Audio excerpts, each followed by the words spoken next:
Please subscribe and don't forget to press the bell icon to get notified whenever we upload a new video.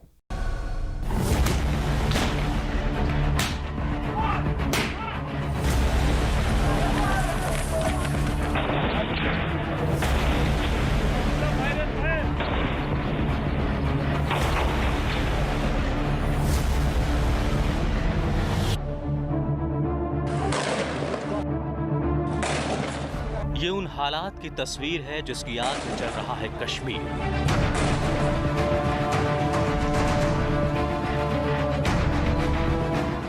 आतंकवाद और अलगाववाद की आग।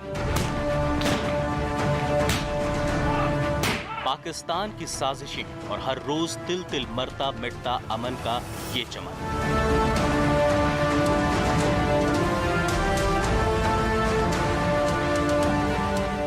इन हालात ने सियासी हवा को बदलने पर मजबूर कर दिया है। गठबंधन सरकार की जगह अब राष्ट्रपति शासन लग चुका है और जिम्मेदारी है राज्यपाल के कंधों पर।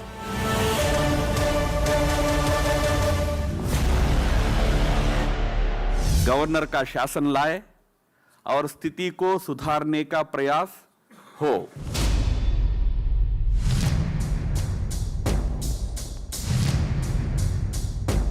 राज्यपाल की चुनौती है कश्मीर को आतंक से मुक्ति दिलाना और ऐसे में उन्हें मिला है आज के हमारे इस पोस्टर बॉय का साथ।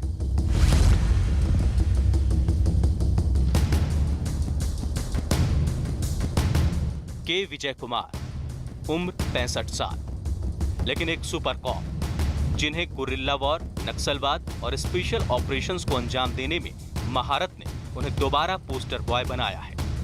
दूसरी बार इसलिए क्योंकि पहले चंदन तस्करी का नासूर बन चुके वीरप्पन के आतंक का सफाया करके के विजय कुमार ने 20 साल पहले ही पोस्टर पर जगह बना ली थी। 20 साल पुरानी उस कहानी के वो सुनहरे पन्ने भी पलटेंगे, लेकिन पहले बात उस चैप्टर की जो उनकी जिंदगी में एक बार फिर चुनौती बनकर खड़ा है।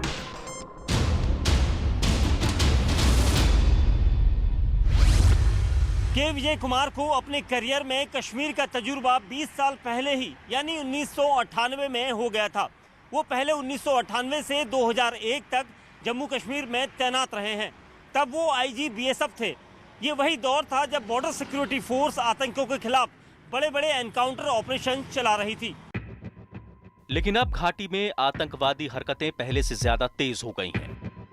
संघर्ष विराम खत्म होने के बाद राज्यपाल और सुरक्षा बलों के सामने आतंकवाद और घाटी के बिगड़ते माहौल पर नकेल कसने की चुनौती है और इसीलिए कश्मीर की किस्मत एक बार फिर के विजय कुमार के भरोसेमंद हाथ में सौंपी गई है। मुझे लगता है कि ट्रैक रिकॉर्ड को देखते हुए तैनाती की है। इससे पहले उन्होंने काम जरूर किया है, उनको जम्मू एंड कश्मीर का थोड़ा बहुत अनुभव है जब वो बीएसएफ में आईजी थे, जबकि एंटी इंसर्जेंसी ऑपरेशंस अपनी चरम सीमा पे थे। उस समय पे उन्होंने कश्मीर में काम किया है, तो वो और उनका ये सारा एंटी नक्सल का ऑपरेशन देखते हुए और ये जो वीरप्पन वाला केस है और उनका ओवरऑल, क्योंकि उन्होंने सीआरपीएफ के डीजी के तौर पे भी काम किया है। के विजय कुमार 1975 में भारतीय पुलिस सेवा में आए। तमिलनाडु कैडर में उन्होंने राज्य में लंबे समय तक काम किया।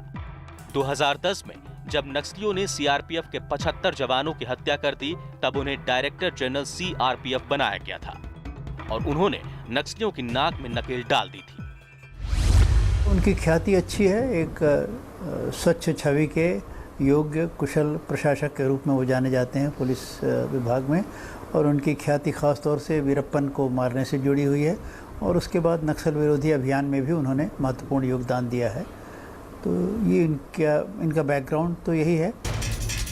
के विजय कुमार की वर्दी पर यूं तो बहुत से तमगे लगे, लेकिन वो हीरो बने 2004 में।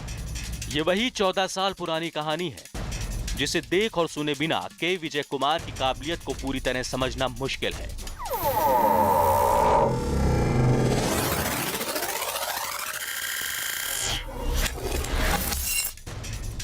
कर्नाटक, तमिलनाडु और केरल के सीमाई इलाकों में फैला ईस्टर्न और वेस्टर्न घाट का घना जंगल और उस जंगल का एक एक पत्ता एक हैवान के इशारों पर हिलता था, जिसका नाम था कूसे मुनिसामी वीरप्पन। दुनिया कुख्यात चंदन तस्कर वीरप्पन के नाम से थर थर कांपती थी और 3 राज्यों की सुरक्षा एजेंसियां उसे मिटाने के लिए रात रात भर जागती थी।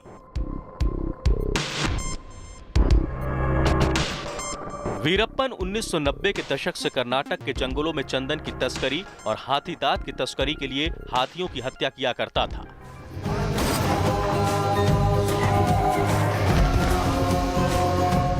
सत्रह साल की उम्र में वीरप्पन ने पहली बार हाथी का शिकार किया। उसके बाद वो चंदन तस्करी में उतर गया। कर्नाटक और तमिलनाडु की स्पेशल टास्क फोर्स गश्त लगाती रही, नक्शे रंगते रही, जंगलों की खाक छानती रही, लेकिन एसटीएफ को कामयाबी नहीं मिली।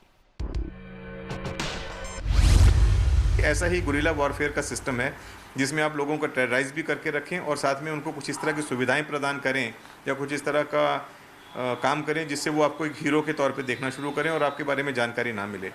ऐसी सिचुएशन में वीरप्पन को पकड़ना, ढेर करना, उसके बारे में जानकारी प्राप्त करना, उसके गैंग की मूवमेंट के बारे में जानकारी प्राप्त करना, फिर उसको एक रणनीति बना के उसको ढेर करना, ये उन्होंने बहुत ही अच्छी तरह से निभाया था। पुलिस ने जब वीरप्पन पर लगाम लगाने की कोशिश की तो उसके निशाने पर पुलिस वाले भी आ गए।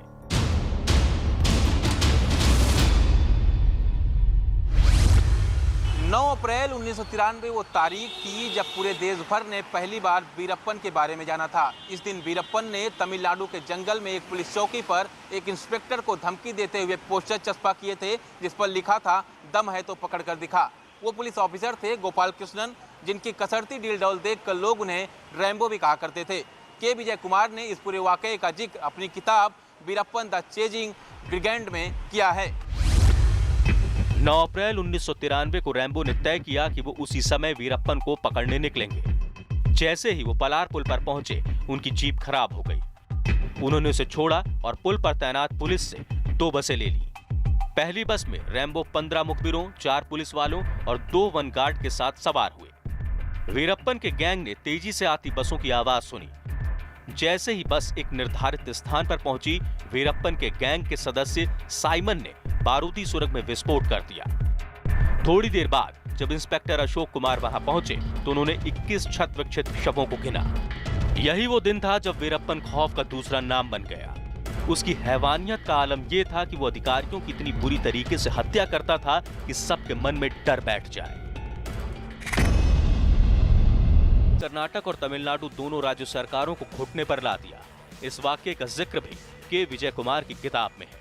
जून 2001 में दिन के 11 बजे अचानक फोन की घंटी बजी। स्क्रीन पर फ्लैश हुआ, अम्मा। मैंने जयललिता के फोन नंबर को अम्मा के नाम से फीड कर रखा था। जयललिता बिना कोई समय गवाते हुए मुद्दे पर आई और बोली, हम आपको तमिलनाडु स्पेशल टास्क फोर्स का प्रमुख बना रही हैं। इस चंदन तस्कर की समस्या कुछ ज्यादा ही सिर उठा रही है। आपको आपके आदेश कल तक मिल जाएंगे।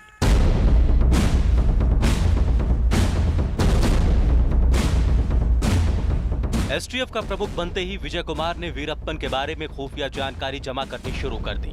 करीब 2 साल बाद 2003 में पुलिस विभाग के एक अधिकारी को विजय कुमार ने वीरप्पन का भरोसा जीतने के लिए हथियार सप्लायर बनाकर भेज दिया। वो एसटीएफ के लिए जानकारी देने लगा। इस घटनाक्रम की रिपोर्टिंग उस दौरान न्यूज 18 इंडिया के मैनेजिंग एडिटर प्रबल प्रताप सिंह ने की थी। प्रबल प्रताप ने बताया कि पुलिस ने कई तरीकों से वीरप्पन को यकीन दिलाया था कि उसकी जासूसी नहीं हो रही है।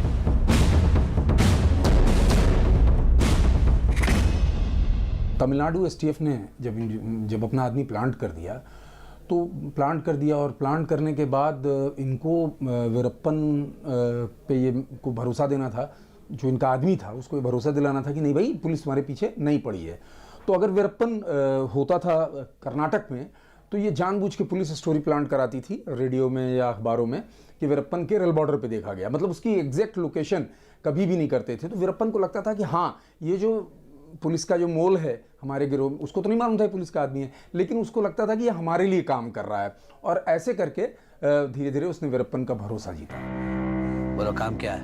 वीरप्पन को पकड़ने में तुम्हारी हेल्प चाहिए। वीरप्पन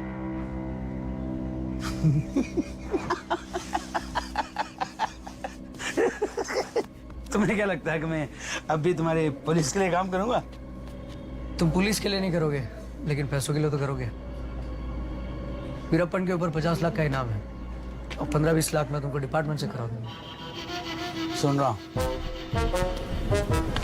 मैंने एक प्लान बनाया है वीरप्पन को यकीन दिलाने के लिए उसको आर्म्स एंड एम्युनिशन सप्लाई करने का, और वो सामान तुम उस तक पहुंचाओ। ये था कि उनका इंटेलिजेंस नेटवर्क जो था वो काम किया, और वीरप्पन के लिए जो ट्रैप ले डाउन किया गया था, वीरप्पन उसमें मतलब चला आया उस ट्रैप में और मारा गया।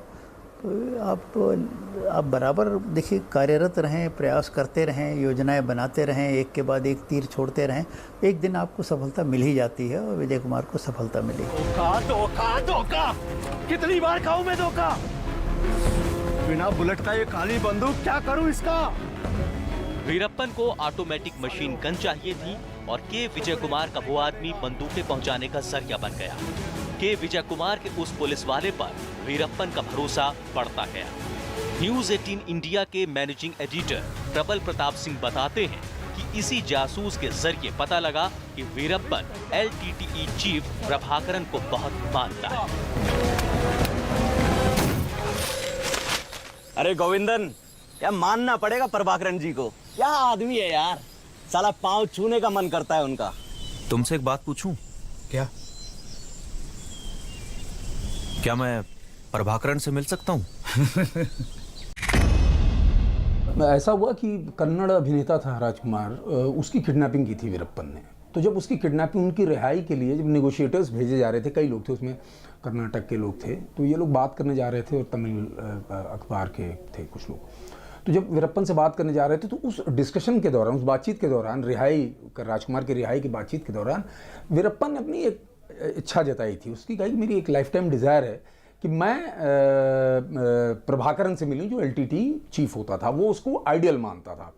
तो जब ये जानकारी शेयर हुई तो कर्नाटक पुलिस ने तो इस जानकारी पर काम नहीं किया, लेकिन तमिलनाडु STF ने इस जानकारी पर काम करना शुरू किया, और काम करते करते उनको लगा कि एक यही तरीका है जिससे हम वीरप्पन को जंगल से बाहर निकाल सकते हैं, प्रभाकरन से मिलने के बहाने। और ये इन्फॉर्मेशन पे वो काम किया, और उसके बाद उन्होंने अपना आदमी प्लांट किया, वीरप्पन को कन्विंस किया, वीरप्पन बाहर आया और रात को फिर सेलम के पास 10 बजे इनकाउंटर में शुरू। के विजय कुमार के लिए वीरप्पन के LTTE आतंकी प्रभाकरन से मुलाकात की ख्वाहिश एक बड़ा मौका बन गई। एक बात कहूं, एक बार मैं मुगिलन और प्रभाकरन के साथ खाना खा रहा था। प्रभाकरन आपकी बहुत तारीफ कर रहे थे। क्या? इसके बाद वो प्लान बनाया गया जो वीरप्पन की मौत बनने वाला था। के विजय कुमार की अगुवाई में शुरू हुआ ऑपरेशन कोकून, यानी वीरप्पन के खौफ को हमेशा के लिए मिटा देने का फुल प्रूफ प्लान। 18 अक्टूबर 2004, ऑपरेशन कोकून, रात 10 बजे। वीरप्पन को प्रभाकरन से मिलाने के नाम पर एक प्लान तैयार किया गया।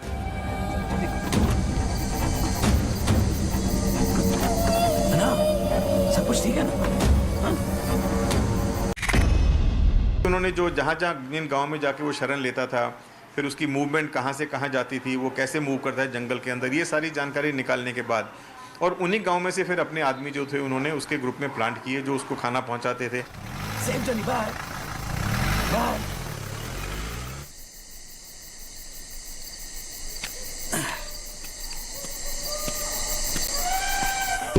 योजना के मुताबिक जंगल से एम्बुलेंस निकली जिसमें वीरप्पन और उसकी टीम के 3 और लोग सवार थे, सब के सब AK-47 से लैस। लेकिन एम्बुलेंस की ड्राइविंग सीट पर मौजूद था के विजय कुमार का भेजा हुआ वही पुलिस वाला। ड्राइविंग सीट के बगल में बैठा शख्स भी STF का आदमी था। के विजय कुमार अपनी किताब में लिखते हैं, एम्बुलेंस की नीली बत्ती जल रही थी, उसके फॉग लैंप भी जले हुए थे। हमारी कोर्ट भाषा के मुताबिक फॉग लैंप का मतलब गाड़ी में वीरप्पन सहित 4 लोग सवार थे। नीली बत्ती जलने का मतलब था सब हथियार बंद थे। इसके बाद पुलिस की तय रणनीति के मुताबिक सेलम की सीमा पर पहुंचने से ठीक पहले रास्ता ब्लॉक था। एम्बुलेंस के सामने ट्रक लगा दिए गए और फिर वीरप्पन नहीं, उसकी लाश ही सामने आई।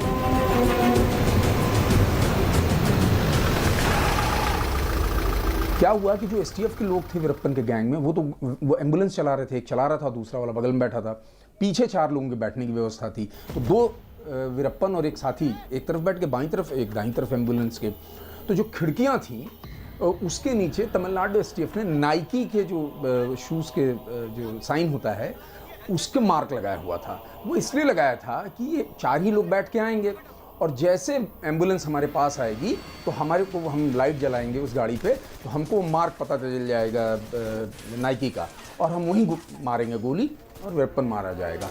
हुआ भी यही। जैसे ही गाड़ी वो चली, और ये था कि मैंने जैसा कि पहले बताया, ये था गाड़ी वहाँ से चली, वीरप्पन को ऐसा भरोसा दिलाया गया कि तुमको प्रभाकरण से मिलाया जा रहा है, रात में तुम्हें नाव से भेज दिया जाएगा चेन्नई से श्रीलंका, तुम वहाँ चले जाना। तो सेलम एक जगह है, सेलम के ठीक पहले उन लोगों ने अपना नाका लगा रखा था STF ने, और वो गाड़ी आई, आगे बंद था, और गाड़ी स्लो हुई। गाड़ी स्लो की, चूँकि STF के ऑलरेडी लोग उस एम्बुलेंस में थे, तो ये 2 लोग स्लो करके गाड़ी कूद गए गाड़ी से आगे खोल के, और गाड़ी धीरे से आगे बढ़ी, और तब तक लाइट डाला। रात का 10 बज रहा था, रात के 10 बजे उस गाड़ी में फोकस डाला, और जो नाइकी का मार्क था जहाँ पे बैठा था, पुलिस ने पिन पॉइंटेड वहीं गोली मारी, तो वीरप्पन और उसके 3 साथी, पूरा गैंग उस इनकाउंटर में खत्म कर दिया। के विजय कुमार की जिंदगी गुनाह और खौफ के खिलाफ लड़ाई में ही बीती है। वो प्रधानमंत्री राजीव गांधी के स्पेशल प्रोटेक्शन ग्रुप में रहे। राजीव गांधी की हत्या के बाद बनाई गई क्लोज प्रोटेक्शन टीम यानी CPT का हिस्सा रहे। इस दौरान कराटे, जूडो, ताइक्वांडो की ट्रेनिंग ली। उम्मीद करते हैं कि आतंकवाद और आतंकवाद को बढ़ावा देने वालों पर लगाम लगाकर वो कामयाबी की एक और बड़ी कहानी लिखें।